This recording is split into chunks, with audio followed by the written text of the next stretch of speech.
आणि लवकरच ज्यावेळी पुन्हा एकदा महायुतीचं सरकार स्थापन होईल त्यावेळी आपल्या सर्वांना या ठिकाणी यायचंच आहे।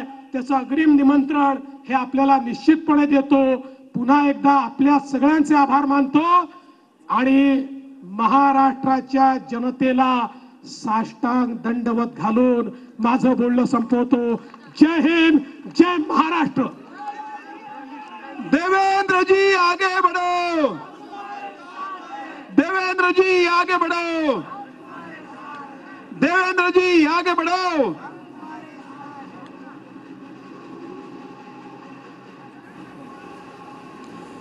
तर देवेंद्र फडणवीस यांना कार्यकर्त्यांनी गदा दिलेली आहे। अमित शहानी इथे येऊन एक वेगळी स्फूर्ती प्रेरणा इथल्या कार्यकर्त्यांना दिली आणि त्याचबरोबर एक आहे तो सेफ आहेचा परत एकदा नारा देवेंद्र फडणवीस यांनी दिलेला आहे। या निमित्ताने एक गोष्ट अतिशय विनम्रपणे सांगतो, या अभूतपूर्व यशामुळे आमची जबाबदारी वाढलेली आहे।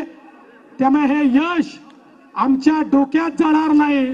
आम्ही जमिनीवर राहून हे यश स्वीकारू आणि आमच्या विरोधी पक्षाला देखील मी सांगतो, तुमची संख्या काय आहे याच्यावर तुमचं मूल्यमापन आम्ही करणार नाही।